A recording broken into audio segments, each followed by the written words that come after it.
വളരെ മികച്ചൊരു ഇൻവെസ്റ്റിഗേറ്റീവ് മൂവിയാണ് അന്വേഷിപ്പിൻ കണ്ടെത്തും. ഒരു പോലീസ് സ്റ്റോറിയാണ് ഈ ഒരു മൂവി. ഒരു പോലീസുകാരനും അദ്ദേഹത്തിൻ്റെ ടീം എങ്ങനെയാണ് അവരുടെ കരിയറിൽ തന്നെ ഏറ്റവും ഇമ്പോർട്ടൻ്റ് ആയിട്ടുള്ള കുറച്ച് കേസുകൾ അന്വേഷിച്ചത് എന്നാണ് സിനിമ കാണിച്ചു തരുന്നത്. ആൻഡ് അതിനെ ഭയങ്കര എൻഗേജിംഗ് ആയിട്ട് തന്നെ സിനിമയിൽ കാണിച്ചു പോകുന്നുണ്ട്. കാരണം ഇത്തരത്തിലുള്ള സ്ഥിരം കാണുന്ന പോലീസ് സ്റ്റോറി അല്ലെങ്കിൽ ഇൻവെസ്റ്റിഗേറ്റീവ് മോഡലുള്ള സിനിമകൾക്കൊക്കെ തന്നെ ഒരു ടെംപ്ലേറ്റ് ഉണ്ട്. ആ ഒരു ടെംപ്ലേറ്റിനെ അപ്പാടെ പൊളിച്ചടുക്കിയിട്ടുള്ളൊരു മൂവിയാണ്. എനിക്ക് അതുകൊണ്ട് തന്നെയാണ് ഈ സിനിമ ഭയങ്കര ഇഷ്ടമായത്. കാരണം ഇതിൻ്റെ സ്ഥിരം ടെംപ്ലേറ്റ് എന്ന് പറഞ്ഞാൽ ഇപ്പോൾ ഒരു പോലീസ് ഓഫീസർ ഒരു പുതിയ നാട്ടിലേക്ക് വരുന്നു, അവിടുത്തെ കുറച്ച് കേസ് അന്വേഷിക്കാൻ വരുമ്പോൾ അദ്ദേഹത്തിന് ബാക്ക് ഡ്രോപ്പ് കുറേ കാണിച്ചു പോകും. ആരാണ് അദ്ദേഹം, ഇപ്പോൾ അദ്ദേഹത്തിനൊരു ഫാമിലി ഉണ്ടാവും, അല്ലെങ്കിൽ ചിലപ്പോൾ ഒരു ഗേൾ ഫ്രണ്ട് ഉണ്ടാവും, അവരുമായിട്ടുള്ള ഫാമിലി ഇഷ്യൂസും അദ്ദേഹത്തിൻ്റെ പേഴ്സണൽ ലൈഫിലെ കുറച്ച് കാര്യങ്ങൾക്ക് അല്ലെങ്കിൽ കുറച്ച് സ്പേസ് സിനിമ മാറ്റി വെച്ചിട്ടുണ്ടാവും. ദെൻ ഇദ്ദേഹം അന്വേഷിക്കുന്ന ഒരു കേസിലെ പ്രധാന വിക്ടിമോ അല്ലെങ്കിൽ അതുമായി ബന്ധപ്പെട്ടുള്ള കാര്യങ്ങളോ അവരുടെ പേഴ്സണൽ ലൈഫും കുറേ നേരം ഇങ്ങനെ വലിച്ചു കിട്ടിയിട്ടൊക്കെ കൊണ്ടുപോകും. ഇതിൽ അതൊന്നുമില്ല.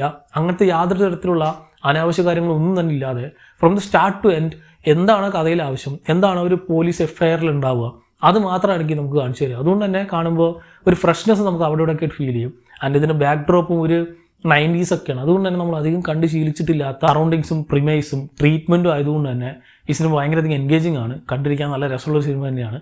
ആൻഡ് അതിന് കളർ ഗ്രേഡിങ് അടക്കം, അതിന് കൊടുത്തിട്ടുള്ള ടോൺ, ദെൻ കൊടുത്തിട്ടുള്ള ബാക്ക്ഗ്രൗണ്ട് മ്യൂസിക് ഒക്കെ തന്നെ ഒരു ഫ്രഷ്നെസ് അവിടെ ഇവിടെയൊക്കെ ആയിട്ട് നമുക്ക് ഫീൽ ചെയ്യും.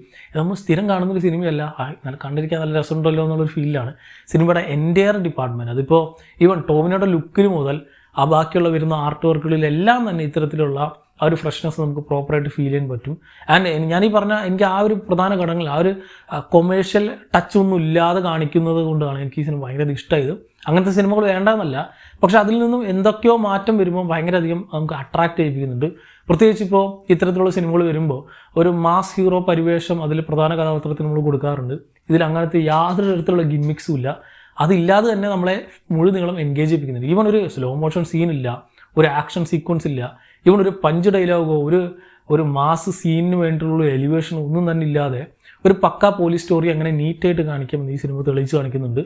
ആൻഡ് ഇതിലൊരു ടീം വർക്ക് കാണിക്കാൻ സിനിമ ഉദ്ദേശിച്ചിട്ടുണ്ടെങ്കിലും ഒരു ടീം വർക്കായിട്ടല്ല, ഒരു വൺ മാൻ ഷോ പോലെയാണ് എനിക്ക് പ്രത്യേകം തോന്നിയത്. പ്രത്യേകിച്ച് ഇപ്പോൾ ടോവിനോയ്ക്കാണ് കൂടുതൽ സ്ക്രീൻ സ്പേസ് കൂടുതലായിട്ട് വരുന്നത്. ഇപ്പോൾ നമ്മളിപ്പോൾ ഇതിലെ ഒരു സ്ക്വാഡ് പോലെയാണ് ഇവർ ഇറങ്ങിപ്പോകുന്നത്.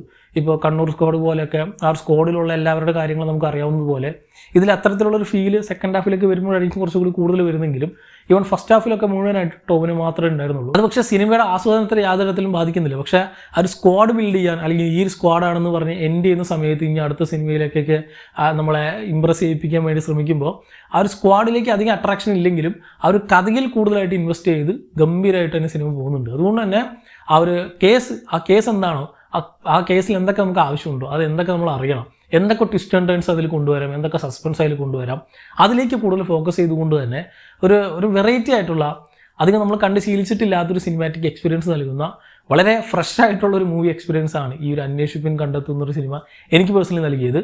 ഇവരുടെ എല്ലാം തന്നെ പെർഫോമൻസ് അടിപൊളിയാണ്. ഞാൻ ഈ പറഞ്ഞ പോലെ ടോവിന് തന്നെയാണ് ഒരു പടി കൂടി അല്ലെങ്കിൽ മുഴുവനായിട്ടും മുന്നിട്ട് നിൽക്കുന്നതെന്ന് പറയാം. അദ്ദേഹത്തിൻ്റെ കരിയറിലെ വളരെ വെറൈറ്റി ആയിട്ടുള്ള യുണീക്ക് ആയിട്ടുള്ള സിനിമ എക്സ്പീരിയൻസുകൾ ഒന്നുകൂടിയാണ് ഈ ഒരു ചിത്രം. സോ സ്ഥിരം കണ്ട് ശീലിച്ച സിനിമകളൊക്കെ കണ്ടുമടുത്തവർ, ഞാൻ സ്ഥിരം പറയാറുള്ള ഡയലോഗാണിത്, അങ്ങനെയുള്ളവർക്ക് തീർച്ചയായിട്ടും ഈ സിനിമ തിരഞ്ഞെടുക്കാം. കാരണം എൻ്റയർലി ഒരു ഫ്രഷ്നെസ് നൽകുന്ന ഒരു സിനിമ തന്നെയാണ്. സോ തീർച്ചയായിട്ടും ഈ സിനിമ തിയേറ്ററിൽ തന്നെ എക്സ്പീരിയൻസ് ചെയ്യാൻ നോക്കുക. ഓൾറെഡി ഈ ഒരു സിനിമകൾ കണ്ടവരാണെങ്കിൽ സിനിമയെ പറ്റിയുള്ള നിങ്ങളുടെ അഭിപ്രായം താഴെ കമന്റ് ബോക്സിൽ കമന്റ് ചെയ്യുക. മറ്റൊരു വീഡിയോയിലൂടെ വീണ്ടും കാണാം.